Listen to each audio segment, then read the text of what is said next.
Movie के शुरू में हमें एक साइकेट्रिक सेंटर दिखाया जाता है जहां पर जॉन नाम का एक खतरनाक एक्स आर्मी ऑफिसर अपना चेकअप कराने के लिए आया हुआ था। जहां पर जॉन के सामने बैठे हुए डॉक्टर को जॉन के पास्ट के बारे में सारी चीजें पता थी। वो अच्छी तरह से जानता था कि ये कितना खतरनाक आदमी है कि जिसके नाम को सुनकर के बड़े बड़े माफिया, गैंगस्टर और ड्रग लॉर्ड की पैंटें गीली हो जाया करती थी। यहाँ पर ये डॉक्टर उससे उसकी प्रेजेंट लाइफ के बारे में पूछता है। तब जॉन कहता है कि मैं बड़े ही सुकून और आराम के साथ नॉर्मल जिंदगी जी रहा हूँ। वैसे मेरी एक बेटी और पोती भी है, लेकिन मैं उनके साथ नहीं रहता। दरअसल जॉन एक बहुत ही ज्यादा गर्म दिमाग और गुस्से वाला आदमी था और इसी के चलते उसे आर्मी से भी निकाल दिया गया था। यहाँ पर ये डॉक्टर उसे राय देते हुए कहता है कि तुम्हें अपने पास्ट को भुलाकर अपनी बेटी और पोती के साथ एक नॉर्मल इंसान की तरह जिंदगी गुजारनी चाहिए। इसके बाद जॉन अपने सामान को पैक करके अपनी बेटी जेनी और पोती के पास यूके के लिए निकल जाता है। जेनी यूके की एक प्राइवेट कंपनी में साफ सफाई का काम किया करती थी, लेकिन वो अपनी बेटी की वजह से अपने काम पर हमेशा देरी से पहुंचा करती थी और आज भी लेट आने की वजह से उसका बॉस उसे इस जॉब से निकाल देता है। अब जेनी बहुत ही ज्यादा टेंशन में यहाँ से सीधे अपनी बेटी की स्कूल जाती है और उसे पिक करके वापस अपने घर आ जाती है। फिर कुछ देर बाद जेनी के घर के सामने वाली बिल्डिंग में हम रेजर नाम के खतरनाक गैंगस्टर को देखते हैं। दरअसल उस बिल्डिंग में रहने वाले एक लड़के ने एक आदमी से ड्रग्स खरीदा था और ये गैंगस्टर इसी चीज का पता लगाने के लिए आया था कि आखिर इस लड़के ने ये ड्रग्स किस आदमी से खरीदा है। काफी टॉर्चर करने के बाद भी जब वो लड़का उस आदमी का नाम नहीं बताता,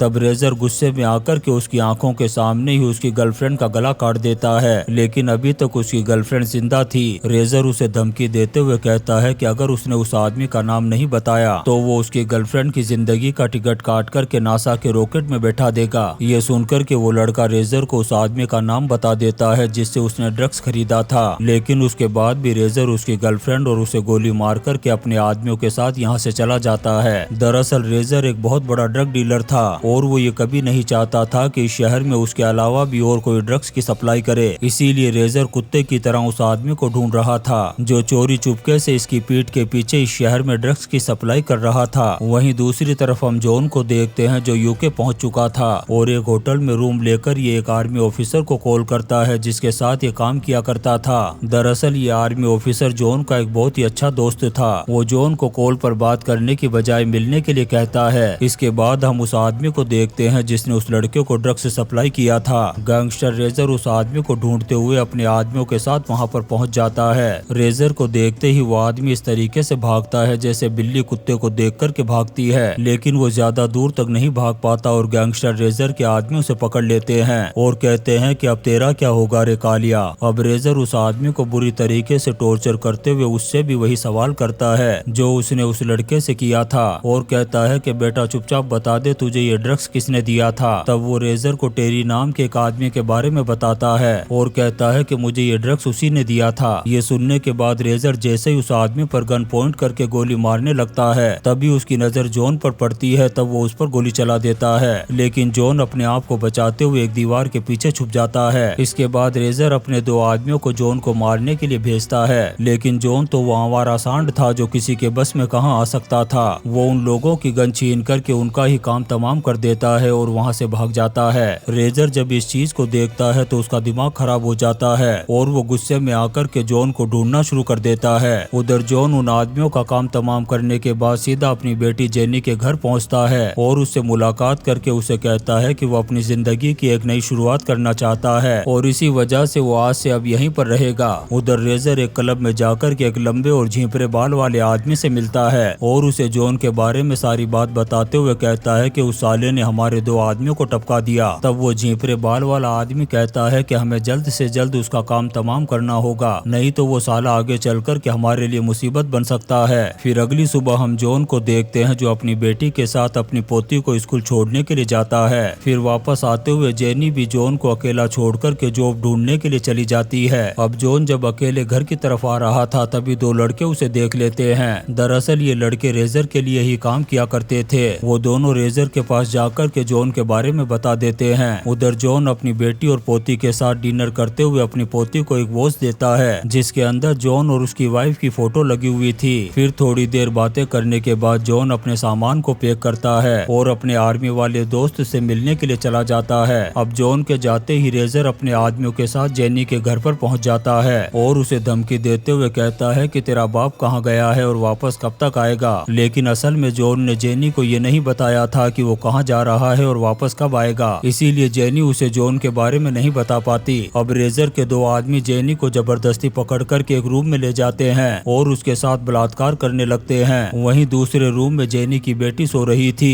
तब रेजर वहां जाकर के एक तकिए से उसका दम घोट करके उसे मौत के घाट उतार देता है। यहाँ पर रेजर को जॉन की वॉच भी मिल जाती है। फिर वो जेनी के पास जाकर उसे बुरी तरीके से मारता है और अपने आदमियों के साथ यहाँ से चला जाता है। रेजर को लग रहा था कि जेनी मर चुकी है, लेकिन वो अभी तक जिंदा थी। जब जॉन को ये बात पता चलती है तो वो अपनी बेटी से मिलने के लिए सीधा हॉस्पिटल पहुंचता है। वहाँ पर उसे पता चलता है कि उन लोगों ने जेनी के साथ बलात्कार किया और उसकी आंखों को फोड़ करके उसे अंधा कर दिया है। जेनी रोते हुए जॉन को बताती है कि उन हरामजादों ने मेरी बेटी को भी मौत के घाट उतार दिया है। ये सुनकर के जॉन का खून खोल उठता है और वो रेजर और उसके आदमियों को कुत्ते की मौत मारने के लिए जैसे ही जाने लगता है, तभी उसका दोस्त और दूसरे आर्मी ऑफिसर उसे रोकने की कोशिश करते हैं। लेकिन जॉन के सर पर तो खून सवार था और आज उसे किसी का बाप भी नहीं रोक सकता था। वो अपने दोस्त और सारे आर्मी ऑफिसर्स की धुलाई करके रेजर की मौत बनकर के यहाँ से भाग जाता है। फिर थोड़ी देर बाद एक पुलिस वाला जॉन के उस आर्मी ऑफिसर दोस्त के पास आता है और उससे जॉन के बारे में पूछता है।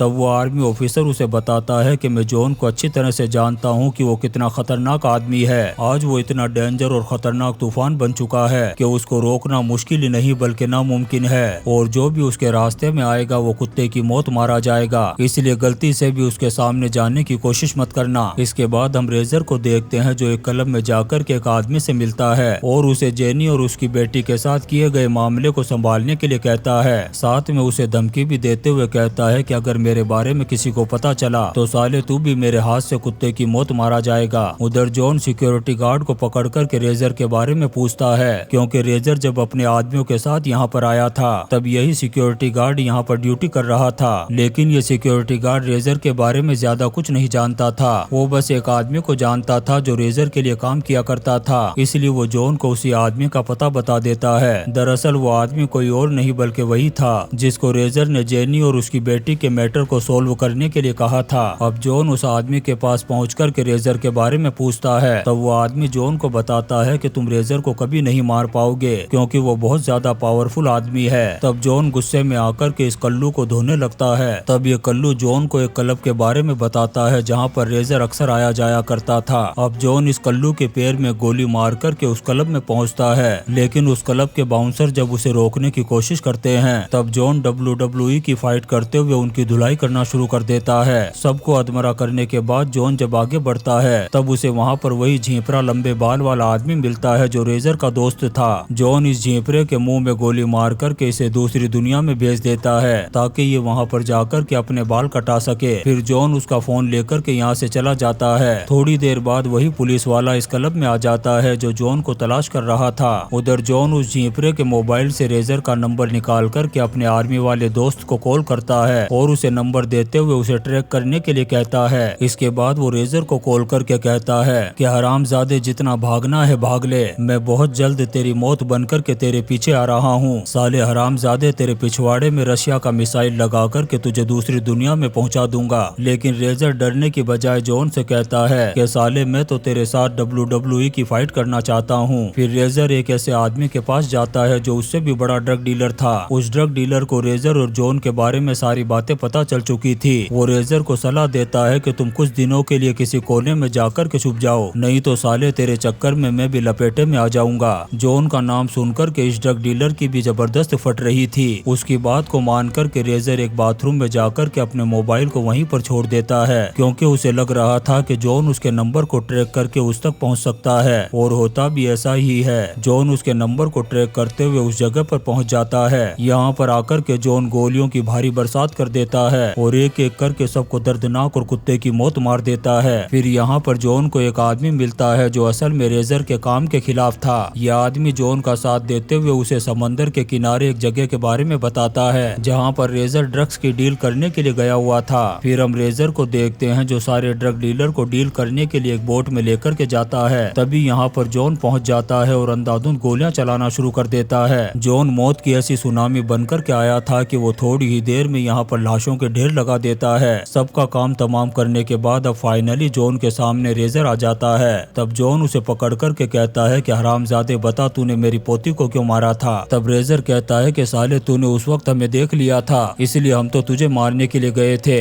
लेकिन वहाँ पर हमें तू नहीं मिला, इसलिए हमने तेरी बेटी और तेरी पोती का काम तमाम कर दिया। लेकिन रेजर को ये नहीं पता था कि जॉन की बेटी मरी नहीं थी। ये सुनकर के जॉन का खून खोल उठता है और वो एक रामपुरी चाकू उसके पेट में घुसाकर उसका काम तमाम कर देता है। थोड़ी ही देर में यहाँ पर जॉन को ट्रैक करते हुए पुलिस वाले भी पहुँच जाते हैं। जॉन अपने आप को कानून के हवाले कर देता है और अपनी बेटी को कॉल करके उसे अपना ख्याल रखने के लिए कहता है। और इसी सीन के साथ ये शानदार मूवी इंस्टेंट डेथ खत्म हो जाती है। दोस्तों, हम आपके लिए ऐसी ही इंटरेस्टिंग मूवीज एक्सप्लेन करते रहेंगे, तो आप चैनल को सब्सक्राइब जरूर करें और लाइक और कमेंट्स भी करें। Thank you.